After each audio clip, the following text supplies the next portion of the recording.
সেনাপ্রধান ভার্সাস মাননীয় প্রধান উপদেষ্টা প্রফেসর ডক্টর মোহাম্মদ ইউনূসের মধ্যে অনেক ঘটনা ঘটে গেছে যে বৈঠক অনুষ্ঠিত হয়েছে সেখানে, এবং আসিফ নজরুলরা সেনাপ্রধানকে বাঁচাতে, যেহেতু ভিতরের অনেক গোমর ফাঁস হয়ে গেছে, তাকে বাঁচাতে এখন নতুন মিথ্যাচার করছে।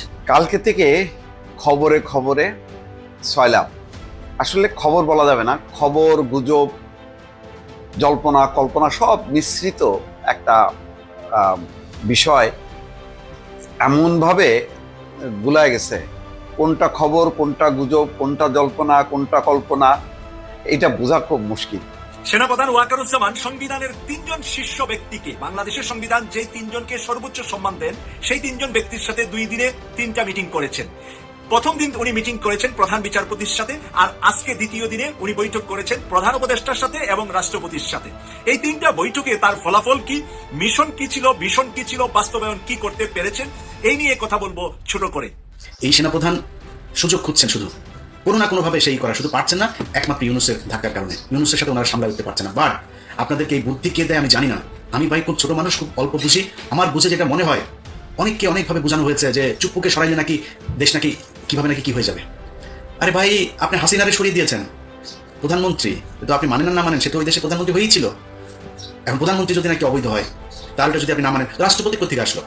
এই ভিপি নূরকে পিটানো থেকে আরম্ভ হয়েছে এই পর্যন্ত যা কিছু আমরা দেখতেছি, এরকম একটা দৃশ্য কিন্তু আমরা দেখছিলাম 5ই আগস্টের আগে। 36 দিনের জুলাই প্রথম দিকে একটা অস্থিরতা বাড়তেছিল সমস্ত বিশ্ববিদ্যালয়, প্রাইভেট বিশ্ববিদ্যালয়, রাস্তাঘাটে। সেম অস্থিরতা কিন্তু এখন, এটা মাথায় রাখেন। তার মানে কি অনেক অংশে সফল, এটা কি আমরা বুঝতে পারতেছি? হ্যাঁ, আমরা জনগণ, নিরীহ জনগণ বুঝতে পারতেছি, কিন্তু বড় বড় দলরা বুঝতে। বাজারে নতুন নতুন তথ্য ছড়িয়ে দিচ্ছেন, এমনকি ইউনূসের পক্ষ থেকেও নানান তথ্য ছড়ানো হচ্ছে যেগুলো বিভ্রান্তিকর।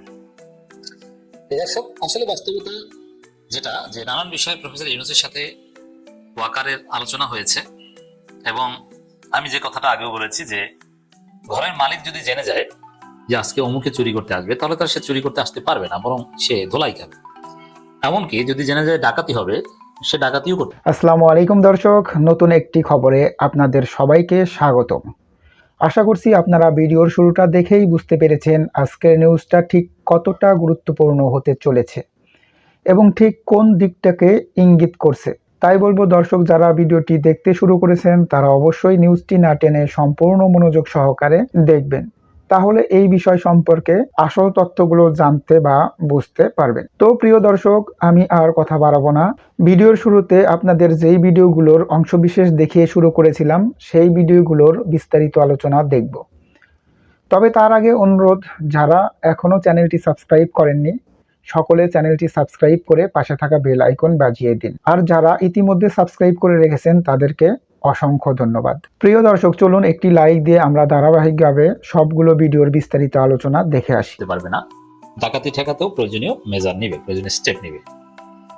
এখন ওয়াকার গং যে আকাম করতে চেয়েছিল, এটা এদেশের মালিক জনগণ জেনে গিয়েছে বলে, আমরা জাতিকে সতর্ক করতে পেরেছি বলে এখন ওয়াকার গং পিছু হচ্ছে। এখন পিছু হটার পরে এই পরিস্থিতিটাকে ইউটিলাইজ করতে হবে। আসলে তারা অনেক আকাম করেছে। যেমন আসিফ নজরুল বলছেন যে প্রধান বিচারপতির সঙ্গে সেনাপ্রধানের বৈঠকের বিষয়টা গুজব। আসলে গুজব না, এটা আসিফ নজরুলের মিথ্যাচার। ওয়াকার প্রধান বিচারপতির সাথে বৈঠক করেছেন, এটাই সত্য। কোন টাইমে কোথায় বৈঠক হয়েছে এটা আমরা ডিটেইলস বলেছি। এখন আসিফ নজরুল এসে 24 ঘন্টা পর বলছেন যে বৈঠকের কথা গুজব। আচ্ছা, এত বড় একটা ঘটনা আপনি 24 ঘন্টা পর গুজব কেন বলেন? এটা তো রাতেই ক্লারিফাই করার কথা ছিল আসিফ নজরুলদের পক্ষ থেকে, যে না, এটা গুজব। আবার দেখেন, প্রধান বিচারপতি বাংলাদেশে সবচেয়ে সম্মানিত বা আস্থার জায়গাগুলোর মধ্যে অন্যতম। এমনকি রাষ্ট্রপতি, সরকার প্রধান বা প্রধানমন্ত্রীর চাইতে প্রধান বিচারপতি অনেক ক্ষেত্রে আস্থার জায়গা। অনেক সংকট নিরসনের দায়িত্ব প্রধান বিচারপতির, সংবিধান রক্ষার দায়িত্ব প্রধান বিচারপতির, এবং মানুষের শেষ আশ্রয়স্থল দুনিয়ায় প্রধান বিচারপতি। তারপরে আর কোনো বিচারপতি নেই। সেই প্রধান বিচারপতিকে ঘিরে 24 ঘন্টা এত বড় প্রপাগান্ডা, সেনাপ্রধানের সাথে বৈঠক করেছেন, যেটা ভয়ানক অন্যায় বা দেশের বিরুদ্ধে একটা ষড়যন্ত্র বা আন্তর্জাতিক ষড়যন্ত্র অংশ। এটার বিরুদ্ধে প্রধান বিচারপতির পক্ষ থেকে, হাইকোর্টের, সুপ্রিম কোর্টের পক্ষ থেকে, আপিল ডিভিশনের পক্ষ থেকেও তো কোনো বিবৃতি আসতে পারতো, মিনিস্ট্রির পক্ষ থেকে আসতে পারতো, ঠিক আছে। কিন্তু হাইকোর্ট ডিভিশন তাদের ওয়েবসাইটে তো বিবৃতি দিতে পারত, সুপ্রিম কোর্ট ডিভিশন বিবৃতি দিতে পারত যে না এগুলো সব গুজব। তারা কিছু বলে না, এবং গুজব এ কথা আইএসপিএর পক্ষ থেকে তো বিবৃতি দিতে পারতো যদি সৎ সাহস থাকতো যে না এই বৈঠকের কথা গুজব। 24 ঘন্টায় জনগণ 100% মানুষ বিশ্বাস করলো, প্রথম সারি সব গণমাধ্যমে রিপোর্ট হলো। ওই আইএসপিআর বা প্রধান বিচারপতির কার্যালয়ে আমাদের তো চিফ প্রসিকিউটরের বিরুদ্ধে গুজব প্রচার করলে সাথে সাথে বিবৃতি আসে, তার প্রধান বিচারপতির বিরুদ্ধে এত বড় গুজব সব গণমাধ্যমে এসেছে, অথচ কোনো প্রতিবাদ আসলো না। এর অর্থ হচ্ছে আসলে বৈঠক হয়েছে, এটাই সত্য। এখন বৈঠকের যে চেষ্টা, সেই চেষ্টা সফল হয়নি।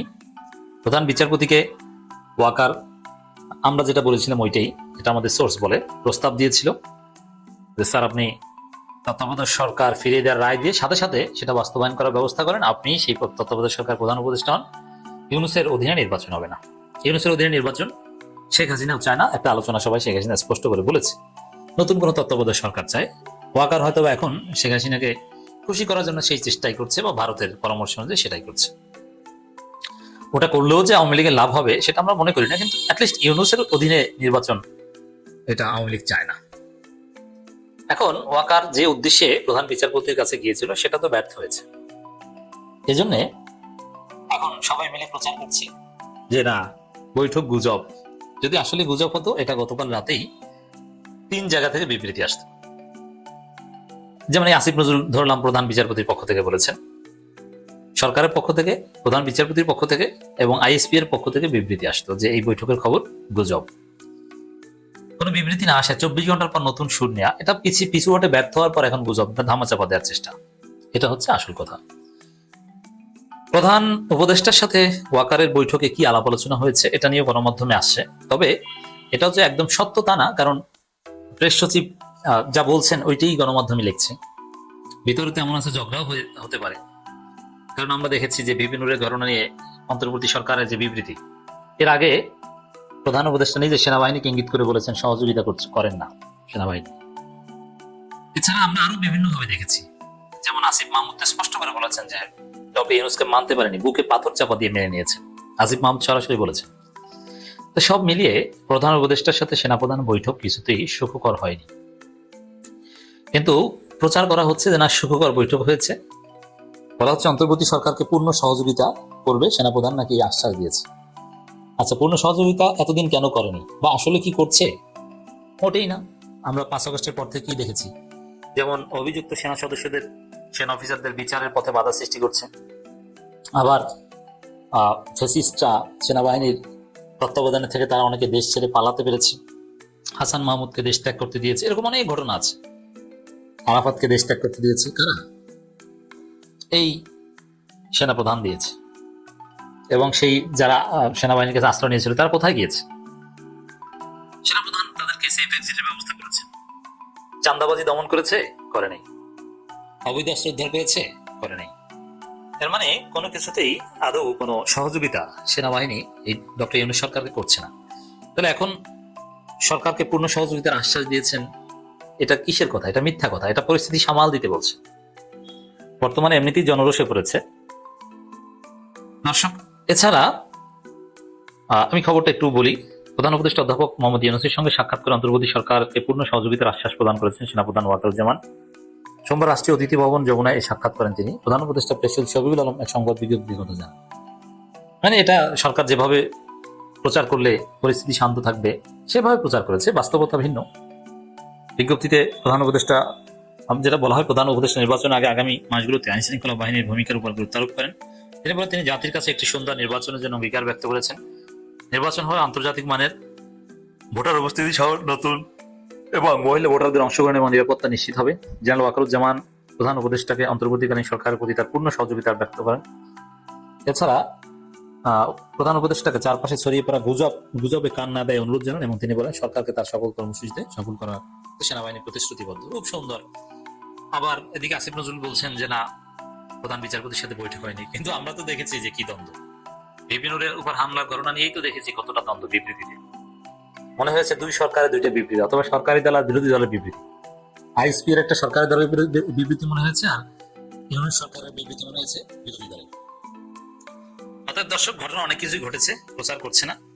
এবং প্রধান উপদেষ্টার সাথে বৈঠকে একদিকে প্রধান বিচারপতির কাছে যে প্রস্তাব সেটা প্রধান বিচারপতি রাজি হননি এবং কিছু কড়া কথা বলেছেন ওয়াকারকে ইউনুস, যে গুমের বিচার আইসিটিতে হবে, তোমার সার্ভিং অফিসাররাও রেহাই পাবে না যাদের বিরুদ্ধে অভিযোগ, যেটা ঠেকানোর অন্যতম চেষ্টা ওয়াকারের। রাষ্ট্রপতির কাছে জরুরি অবস্থার প্রস্তাবও করেছিলেন, সেটাও রাষ্ট্রপতি সাহস করেন নাই। এখানে ওভারঅল বলা যায় যে ওয়াকার পিছু হটেছেন। ওয়াকার ইজ জয় বাংলা। সংবিধানের তিনজন শীর্ষ ব্যক্তিকে, বাংলাদেশের সংবিধান যে তিনজনকে সর্বোচ্চ সম্মান দেন সেই তিনজন ব্যক্তির সাথে 2 দিনে 3টা মিটিং করেছেন। প্রথম দিন উনি মিটিং করেছেন প্রধান বিচারপতির সাথে, আর আজকে দ্বিতীয় দিনে উনি বৈঠক করেছেন প্রধান উপদেষ্টার সাথে এবং রাষ্ট্রপতির সাথে। এই 3টা বৈঠকে তার ফলাফল কি, মিশন কি ছিল, ভিশন কি ছিল, বাস্তবায়ন কি করতে পেরেছেন, এই নিয়ে কথা বলবো ছোট করে। আমি সর্বপ্রথমে চলে যাচ্ছি আমাদের সর্বসম্মানিত ডক্টর মোহাম্মদ ইউনূস স্যারের সাথে আজকের বৈঠক নিয়ে কি আলোচনা ছিল, কি এজেন্ডা ছিল, কতটুকু সে এই এজেন্ডা বাস্তবায়ন করতে পারবে বলে সম্মতি পেয়েছেন নাকি সম্মতি পাননি। উনি গিয়েছেন সেনাবাহিনীর যেই মানুষগুলা খুনের সাথে গুমের সাথে জড়িত, কেউ কেউ র্যাবে থাকা অবস্থায় জড়িত হয়েছেন, কেউ সেনাবাহিনীতে থেকে বা গোয়েন্দা সংস্থার বিভিন্ন দায়িত্বপ্রাপ্ত হয়ে যারা খুন করেছে আর গুম করেছে, এই খুন আর গুম করা সেনাবাহিনীর মানুষদেরকে বাঁচানোর জন্য উনি ডক্টর মোহাম্মদ ইউনূসের কাছে গিয়েছিলেন যে সেনাবাহিনীর লোকদের বিচারটা সেনাবাহিনী করবে, বাহিরের এই যে আন্তর্জাতিক অপরাধ ট্রাইব্যুনাল সেখানে যেন না করা হয়। এখন সেনাবাহিনীর যে সংবিধান আছে, আইন আছে, সেখানে গুম আর খুনের কোনো অপশনই নাই, কারণ কোন দেশের সেনাবাহিনী তার নিজের দেশের মানুষকে খুন আর গুম করে না, তাই সেনা আইনে খুন এবং গুমের কোনো বিচার সিস্টেম নাই। তাহলে নতুন যে সিস্টেম আইন করে তারা বিচার করবেন, সেই আইনটাতে সেনাবাহিনীর লোকগুলাকে বাঁচিয়ে দেওয়া হতে পারে। এই কারণে ডক্টর মোহাম্মদ ইউনূস বলেছেন যে তাদের বিচার সেনা আইনে নয়, পাবলিক আইন যেটা আমরা আন্তর্জাতিক অপরাধ ট্রাইব্যুনাল করেছি সেখানে সেনাবাহিনীর যারা হত্যা গুমের সাথে জড়িত তাদেরও বিচার হবে। তার মানে ডক্টর মোহাম্মদ ইউনূসের কাছ থেকে নো পেয়েছেন, কোনো সার্থকতা হয়নি, উনি যে আশা নিয়ে গিয়েছেন আশা পূরণ হয়নি।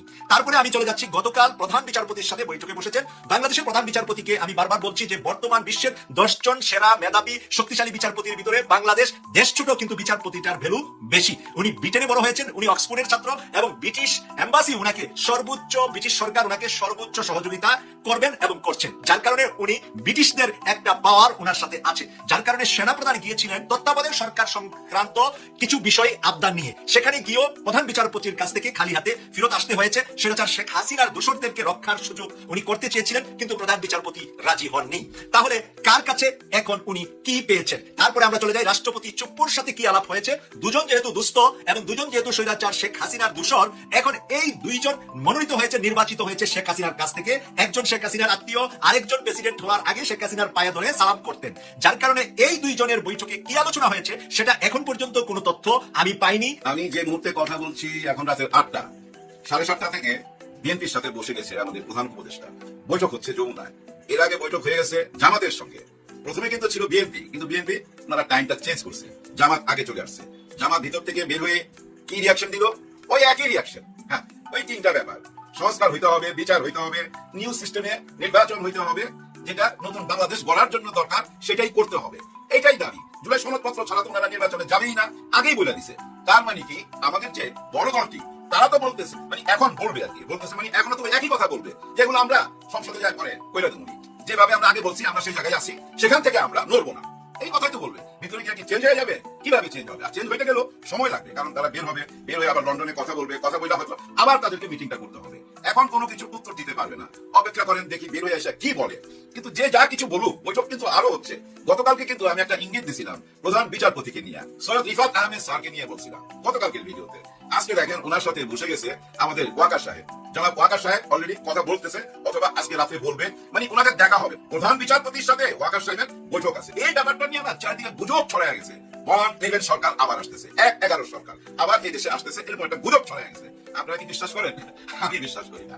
না, ওরকম কোন সরকার এই দেশে আসবে না, জনগণের বিরুদ্ধে যাবে না। যেই আসুক জনগণের পক্ষ নিয়ে আসতে হবে। জনগণ কি চায় এটা তো তারা বুঝতেছে। মনে করেন আমি এখন ক্ষমতা নিয়ে আনবো জোর কইরা, কিন্তু আমি তো এইটুকু দেখতেছি গত 1 বছর যে ব্যাপারটা নিয়ে দ্বন্দ্ব হচ্ছে, মারামারি হচ্ছে, ভেজাল হচ্ছে, ওই ব্যাপারটা তো আমার মাথার মধ্যে আছে। সংস্কার, জুলাই গণঅভ্যুত্থানের সনদপত্র এবং নতুন একটা সিস্টেমে নির্বাচন, এটা নিয়েই তো চলতেছে দ্বন্দ্ব, তাই না? অনেক বাড়ি তো বৈঠক হয়েছে, চা বিস্কিট খাওয়া হয়েছে, কিন্তু কোনো কিছু তো মিল হয় নাই। এই যে দলগুলা মিল হইলো না, আমাদের রাজনীতির দলগুলা মিল হইলো না, আর দেশে যা চলতেছে বর্তমানে এটা কি চলতে দেওয়া যায় ভাই? নিশ্চয়ই না। আজকে দেখেন এই যে চিটাগাং বিশ্ববিদ্যালয় যা করতেছে, গ্রামবাসীর সাথে ছাত্রদের সঙ্গে এলাকাবাসী মারামারি, মানে যা ইচ্ছা তাই। আমি দেখছি হাতে নিয়ে মুখে আর আনতে চাই না। আমি নিজে কিছু ভিডিও ক্লিপ দেখলাম, ভাই নিতে পারতেছি না, একেবারে সরাসরি বুঝছেন ওই যে হাতে ওইটা নিয়ে। এটা কোনো মানি হয়? এভাবে মাদের বাবাদের বুক খালি হবে? এটা কি আপনারা চান? কেন এটা হইতেছে এটা মাথায় রাখতে হবে আপনাদেরকে। শুধু চিটাগাং বিশ্ববিদ্যালয় না, কিন্তু সব বিশ্ববিদ্যালয়ের মধ্যে কিন্তু একটা ব্যাপার চলতেছে। এই ডাক শুনিয়াও কিন্তু ভিতরে ভিতরে অনেক ষড়যন্ত্র হচ্ছে, পুরো দেশ অস্থির হয়ে উঠছে। এই অস্থিরতা চলতে দেওয়া যায়? ডক্টর ইউনূস কি এভাবে চলতে দিবে? না, নিশ্চয়ই না। একটা নতুন তো আইডিয়া বাইর করতে হবে, কোন একটা তো বুদ্ধি বাইর করতে হবে। আর ওই বুদ্ধি পরামর্শই চলতেছে ওয়াকার সাহেবের সাথে বিচারপতির, এবং এই প্রধান বিচারপতির সাথে আমাদের প্রধান উপদেষ্টার এর আগে কিন্তু 2-3টা মিটিং হয়ে গেছে, বা একটা মিটিং হয়েছে, যেটুকু জানি আর কি। কেন হচ্ছে এগুলা? একটাই উদ্দেশ্য ভাই, একটু আগে বলছি, যেই ক্ষমতা নেই যেভাবেই আসুক না কেন, সবাই মাথায় রাখতে হবে জুলাই গণ অভ্যুত্থান। এই জুলাই গণ অভ্যুত্থানের স্বীকৃতি না দিলে এই দেশে ভাই যেই আসুক ক্ষমতা ধরে রাখতে পারবে না, অস্থিরতা বাড়তেই থাকবে, কোনো ছাড় দেওয়া হবে না। এই দেখা চিটাগাঙ্গে বা অন্য অন্য জায়গায় যা কিছু হচ্ছে, কারণ আজকেও কিন্তু ঢাকা ধানমন্ডি 32-এর কাছে ককটেল ফুটানো হয়েছে, মিছিল বাইর হয়েছে আওয়ামী লীগের, মিছিল বাইর হয়েছে। এগুলা কেন হচ্ছে? ওই যে 4,500 কোটি টাকার রিয়াকশন, 4,500 কোটি টাকা তো খরচ করছে বা করতেছে, ওইটারই কিন্তু আলামত। এই আলামতটা আপনাদেরকে বুঝতে হবে। এবং আমি মনে করি দেশের যে সেরা জায়গাগুলো দখল করে আছে যারা এই দেশটা পরিচালনা করে, এর মধ্যে যারা ওয়াকার সাহেব আছে, আমাদের ইউনূস স্যার আছে, এবং পুলিশের প্রধান আছে, র্যাবের প্রধান আছে, আরো অনেকেই আছে। সবাই একসাথে বসেন, আপনারা বসে এমন একটা জায়গায় পৌঁছান, আইনের হাতে দেশটাকে তুলে দেন। এমনও কথা বলতে পারেন হয়তো আপনারা কেউ কেউ, এতদিন কি আইন ছিল না? হ্যাঁ ভাই, আইন ছিল। ওই আইন যে আমরা কেমন মানতাছি? চিটাগাং বিশ্ববিদ্যালয়ের দিকে তাকান, দেশের চারিদিকে তাকান, দেখেন জ্ঞানী লোক না, যারা জ্ঞানী তারাই তো ভাই মূর্খের মতো কাজ করে। এই যে জেড আই খান পান্না, উনি তো জানেন আওয়ামী লীগের নিষিদ্ধ না করলো আওয়ামী লীগের কার্যকলাপ সবকিছু নিষিদ্ধ। দেখেন উনি আইনের লোক হয়েও একটা অ্যারেঞ্জমেন্ট করছিল, ওই যে 71 মঞ্চ, যার কারণে দেখেন ওই যে আইনের ফাঁকে পড়া গ্রেফতার হয়ে গেছে অনেক মুক্তিযোদ্ধা। কিছু করার নাই, কারণ এটা তো নিষিদ্ধ কার্যকলাপ। নিষিদ্ধের মধ্যে আপনি এটা করবেন কেন? এই যে 32 নম্বরে যারা এখন মিছিল বের করছে, এখন ওই ফুটেজ দেখা কিন্তু এর থেকে 4-5 জন তো ধরা খাবে, এইভাবে চারিদিকেই ধরা খাবে। একটু অপেক্ষা করতে হবে। আইন কি বলে? সরকার তো আওয়ামী লীগকে নিষিদ্ধ করে নাই, কার্যকলাপ স্থগিত রাখছে। যেমন 3 মাসের জন্য স্থগিত রাখছে আমাদের ফজলুর রহমান সাহেবের কার্যকলাপ, বিএনপি। ব্যাপারটা এরকম, এটা বুঝতে হবে আপনাদেরকে। দেখেন ভারত যেভাবে টার্গেট করছে বা শেখ হাসিনা যেভাবে টার্গেট করছে, অনেক অংশে সফল, কিন্তু 1 বছর পর আইসা আজকে এই গত 2-3 দিন যা দেখতেছি, এই বিপিনুরকে পিটানো থেকে আরম্ভ হয়েছে এই পর্যন্ত যা কিছু আমরা দেখতেছি, এরকম একটা দৃশ্য কিন্তু আমরা দেখছিলাম 5ই আগস্টের আগে। 36 দিনের জুলাই প্রথম দিকে একটা অস্থিরতা বাড়তেছিল সমস্ত বিশ্ববিদ্যালয়, প্রাইভেট বিশ্ববিদ্যালয়, রাস্তাঘাটে। সেম অস্থিরতা কিন্তু এখন, এটা মাথায় রাখেন। তার মানে কি অনেক অংশে সফল, এটাকে আমরা বুঝতে পারতেছি। আমরা জনগণ, নিরহ জনগণ বুঝতে পারতেছি, কিন্তু বড় বড় দলরা বুঝতে পারতেছে না। দেখবেন এই যে ভিতরে মিটিং হইতেছে যমুনার, বাইরে আইসা কোন রকম উত্তর পাবেন না, খুশির খবর পাবেন না, আনন্দের খবর পাবেন না। যার ফলে প্রধান বিচারপতির কথা গতকালকে বলছিলাম, এবং প্রধান বিচারপতির সাথে আমাদের ওয়াকার সাহেব বৈশা বা ডক্টর ইউনূস সাহেব বৈশা যদি একটা কিছু বুদ্ধি বাইর করতে পারে এই দেশের ভাগ্যটাকে পরিবর্তন করার, তাহলে ভাই অসুবিধা কি? কারণ এই মুহূর্তে সরকার ভাঙ্গা করছে, এই মুহূর্তে সরকার ভাঙ্গা করছে। অনেকে আবার মজা নিয়ে করবেন, নয় মিয়া আপনি তো এতদিন ডক্টর ইউনূসের চামচামি করছেন, এখন আবার পোল্ট্রি খেতেছেন। না ভাই, পোল্ট্রি খাওয়া না। তার আগে আমি এইটুকু বলতেছি, দেখেন সরকারের ভিতরে একজন যায় বললো, এই যে নূর সাহেবকে দেখতে যায়, বললো যে এটা নিন্দা জানাই। আসিফ নজরুল সাহেব নিন্দা জানায় ওইখানে 1 ঘন্টা আটকা থাকলো, পরে পিছনে দরজা দিয়া উনি চলে গেল। সমস্ত ইউটিউবাররা লোকজন ওনার পিছনে পিছনে দৌড়ে গেছে, কইতাছে ওই যে পিছন দিক দিয়ে যায়, পিছন দিক দিয়ে যায়। এর আগে ওই যে বিমান দুর্ঘটনা স্কুলে, ওইখানেও কিন্তু আপনি ডাবলানি খাইছেন। এই মুহূর্তে কিন্তু আপনি একা হয়ে গেছেন, আসলে আপনার সঙ্গে কেউ নাই। কেন? দেখেন এই নূর সাহেবকে সরকারের আরেকজন উপদেষ্টা দেখতে গেছে, আসিফ মাহমুদ, দেখেন ওইখানে কিন্তু ওনাকে কেউ দাবড়ায় নাই। কিন্তু উনি কি বললেন প্রেস কে আইসা, যেটা সরকারকে দায় নিতে হবে। একজন বইলা গেল নিন্দা জানাই সরকারের লোক, আরেকজন কি বলতেছে সরকারকে দায় নিতে হবে। কে বলতেছে? সরকারের ভিতরে গণ অভ্যুত্থানের সাথে জড়িত একজন। আরেকজন ওই যে মাহফুজ আলম, অবৈধ নিখোঁজ, এই মুহূর্তে আলোচনায় নাই। কি জানি একটা হয়েছে শুনলাম, তার ভাবে বিএনপি থেকে নাকি দাঁড়াবে, গুজবও হইতে পারে। আজকাল তো এআই দিয়ে অনেক কিছু তৈরি হয়, বোঝা যাচ্ছে না। কিন্তু আসিফ মাহমুদের এই কথাটা গুরুত্ব দিতে চাই আমি। সে বলতেছে সরকারকে দায় নিতে হবে, সরকারের একজন হইয়া। তার মানে সরকারের মধ্যে একটা ফাটল করছে, বিরোধী দল আছে সরকারের মধ্যে, বিরোধী উপদেষ্টা এবং সরকারি উপদেষ্টা, দুইটা দল আছে। না হলে এই কথা বলবে কেন সরকারকে দায় নিতে হবে? কারণ সরকারের অধীনে তো পুলিশ, মিলিটারি সবাই সরকারের অধীনে, যে যাই করুক সরকারকেই তো দায় নিতে হয়। কারণ অতীতে 16 বছর যা কিছু করছে, যে যা কিছু করছে, শেখ হাসিনাকে তো দায় নিতে হচ্ছে, তেমনি আমাদের ইউনূস স্যারকে তো দায় নিতে হবে, তাই না? যার জন্য আমি বলতেছি সুন্দর একটা রাস্তা খোলা আছে, আইনের হাতে দেশটাকে তুলে দেওয়া। আইন চালাক না নির্বাচন পর্যন্ত, তারপরে নির্বাচিত সরকার আসুক, কিন্তু আইনের কাছে কি চাইতে হবে? আইন কিন্তু এটাও জানে যে এই দেশে কেন মীমাংসা হচ্ছে না। ওদের মধ্যে দূরত্বটা কি নিয়ে আইন তো দেখতে পাচ্ছে, বিচারপতি সাহেব দেখতে পাচ্ছে না। উনি তো জানে এই জওয়ানরা জুলাই সনদপত্র চায়, এই জওয়ানরা বিচারটা দেখতে চায়, একটা নমুনা দেখতে চায়, এবং নতুন পদ্ধতিতে একটা নির্বাচন চায়। তার মানে একটা নতুন সংবিধান চায়। আইন তো দেখতেছে। আমরা সবাই জনগণ, সরকারের কাছে চাওয়ার দরকার নাই, বড় দলের কাছে চাওয়ার দরকার নাই, জামাতের কাছে চাওয়ার দরকার নাই। আমরা তো ভাই চাইতে পারি আইনের কাছে, যে আইন আমাদেরকে সেভ করেন। আমরা জুলাই গণ অভ্যুত্থানটা আপনাদের সামনে রাখলাম। হ্যাঁ ভাই, একেবারে আইনের দরজার সামনে সারা দেশের মানুষ যায় না, এইভাবে দরজার সামনে দিয়ে দিতে হবে। এই যে রাখলাম আমরা জুলাই গণ অভ্যুত্থান, আইনের কাছে রাখলাম, আইনের দরজার কাছে রাখলাম, যা কিছু লেখা ছিল দেওয়ালে দেওয়ালে জুলাই গণ অভ্যুত্থানের সময় ওই লেখাগুলো তো ভুলে গেলে হবে না। ওইটাই তো সংবিধান, তাই না? ওই সংবিধানটাও আবার রাখতে হবে আইনের কাছে, যে আইন আমাদেরকে স্বীকৃতি দেন। আমরা আর মানুষের কাছে স্বীকৃতি চাই না, কারণ মানুষ দিতে পারছে না। ভেজাল লেগে গেছে চারিদিকে, কেমন জানি ভাই অস্থির অস্থির লাগতেছে, কিসের জন্য একটা আলামত দেখতেছি। কিন্তু ভয় পাবেন না, ওই যে অনেকে বলে 111 চলে আসবে, না ওরকম কিছু আসবে না। আর ওরকম আসলেও তো উনিও তো মাথায় নিয়ে আসবে যে এই জওয়ানটা কি চাইতেছে, এই চাওয়াটা তো। দর্শক, আশা করি সবগুলো ভিডিওই আপনি মনোযোগ সহকারে দেখেছেন। সেই সাথে দর্শক, এই ভিডিওগুলো সম্পর্কিত যদি কোনো তথ্য বা মতামত থাকে তাহলে অবশ্যই কমেন্টস করে জানিয়ে দিন। এতক্ষণ সাথে থাকার জন্য ধন্যবাদ। আবার দেখা হবে আগামী ভিডিওতে কোনো নতুন টপিকস নিয়ে। সকলের সুস্বাস্থ্য কামনা করে বিদায় নিচ্ছি। আল্লাহ হাফেজ।